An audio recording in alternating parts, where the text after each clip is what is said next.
Hey everybody, it's Casey Williams. Last summer we tested a Subaru WRX called the TR, which stood for Track Ready.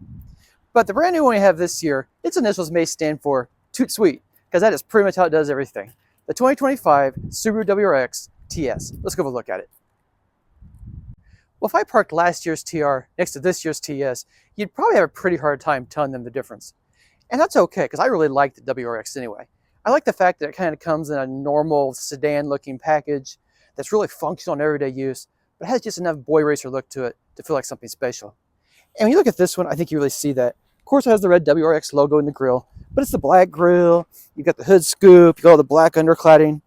Of course, being a Subaru, you've got the black around the wheel arches.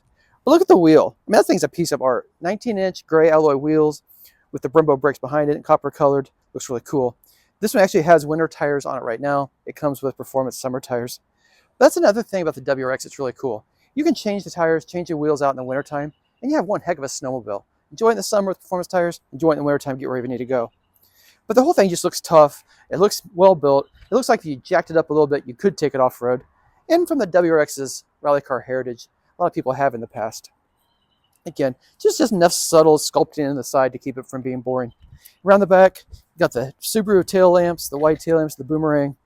Nice little subtle spoiler here on the deck lid. The quad outlets down below for the exhaust. A little bit of a diffuser look to it. I think it's really cool. And this is really almost a mid-sized car. You think it was compact, really almost a mid-sized car. A lot of luggage space in the back. Back seats fold down. Pretty easy to get the kids in here. Get out of your gear. Luggage wherever you're traveling. Well, if you're really paying attention to Subarus, you'll see some subtle upgrades inside the TS as compared to the TR last year. But one of the things I really like, I like the blue trim in this vehicle. Some people might find it just a little bit gaudy, but I think on a car like this, especially with the blue exterior paint, I think it looks really good. And I like these Recaro seats. They're heated. I like the suede material in them. And some people might find these bolsters just a little bit thick, just a little bit, giving you a little too much of a hug. But when you're out driving the car, they're actually fairly comfortable. So I like it a lot. I like the WRX. And these headrests are also adjustable. So again, just very nice seats up front.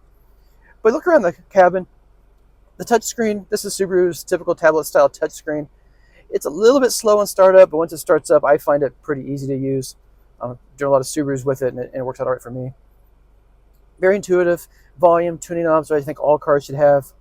You can go into the touchscreen to change climate control. This has dual zone automatic climate. But the main functions are right here too. You've got your front defroster, rear defroster, and then temperature controls for driver and passenger. So all the key things you need are buttons and knobs, but you can't go into everything else. This does have wireless connections through Apple CarPlay, Android Auto for your phones. Doesn't have wireless charging, but you do have the USB ports right here, so very easy to plug in. But just looking around the cabin, I also like the suede material on the dash and the blue stitching. I like the nice thick blue stitched flat bottom steering wheel. And one big thing that changed this year, finally Subaru is offering flat screen gauges. Especially in a performance car, I think you really need it. And it was really time for Subaru to catch up. I like their big round analog gauges, but I think a lot of people really like this as well. This has the Harman Kardon audio system. With the TS, you do not get a sunroof, so that's been deleted out. But a very comfortable, almost luxurious place to be. And of course, being a Subaru, a lot of safety gear. You have the EyeSight crash avoidance system mounted up here with the cameras. So you've got adaptive cruise, automatic emergency braking, lane keep assist, also has a blind spot warning and rear cross path detection. So pretty much everything you need to stay safe. So you might be asking, why would I buy a TS over a regular WRX? I mean, WRX is already a great car and is relatively affordable. Well, here's one of the reasons why. So press the mode, go into the drive mode select. This has an electronic adaptive suspension system, and you can adjust pretty much everything on here. I can put it in comfort mode. We've got the throttle sensitivity, steering heft, the suspension stiffness or comfort, and then the EyeSight crash avoid system, how it interacts. So there's comfort, normal, and it changes the settings. Sport stiffens up the suspension, makes the steering a little bit heavier, throttle more responsive. There you go, there's a Sport Plus. And then it's also got an individual mode where you can set all those you want. So if you want a heavy steering and a more comfortable suspension, you can set it up like that. So I think it's a really nice feature. And in practice, I mean, the suspension's stiff when you're driving on city streets, but it's not too stiff. And it does a pretty good job of soaking up, road rough and potholes. And then it's also, when you want to go find that curvy 2-lane road on the weekend or have a track day, you can stiffen it right up and enjoy it. But one of the things I've always liked about the WRX is it's a very high performance car. It's very capable, but it's a car that's just very easy to drive every day. It's just like any other Subaru. You get in it, drive it, enjoy it. This has a 6-speed manual transmission. Clutch is a little stiff, but it's not overly stiff. And I like the driving position of the car. I like how you kind of sit up high in it. You see out very easily, lots of glass around you.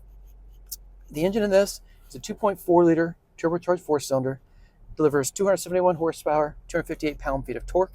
So standard all-wheel drive, of course, has torque vector in all-wheel drive, so it'll kind of help over-rotate the back of the car in corners a little bit just to sharpen the curves. But you've got all-wheel drive, which makes it really nice for winter driving too. Summer it's great. Put winter tires on it, slap them on, and go through the snow. Gas mileage, I think gas mileage for it is not great, but it's not terrible for a car with this performance. 19 miles per gallon in the city, 26 on the highway. 0 to 60 time for this, 5.6 seconds. So again, it's not a supercar. It's not going to outrun, high performance electric vehicles. But for a very normal car that's going to last you a very long time, be enjoyable to drive every day, plenty of space to get the kids in the back, plenty of space to go on trips. It's even got mounting points on the roof, so you can get, you can get your skis up there.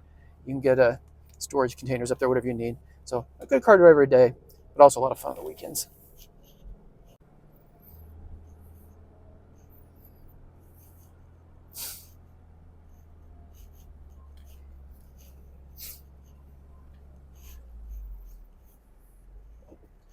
I love how that exhaust sounds. In the age of electric vehicles, I am so glad that Subaru still builds a car like this, where a driver can just engage in it, enjoy driving it. But what I really like too is, like I've said, you give up very little practicality. Sure, the seats are a little hard. Sure, the suspension is just a little bit stiff, but you can't get the kids in. You can't get your family in it. You can't use it every single day. And when you want to find that road, you can definitely move it too sweet. So let's talk about price. Well, the WRX starts right around $35,000. This one, all in, TS package, everything, $45,705. Well, next week, we'll have another fun car. And until then, storm forward.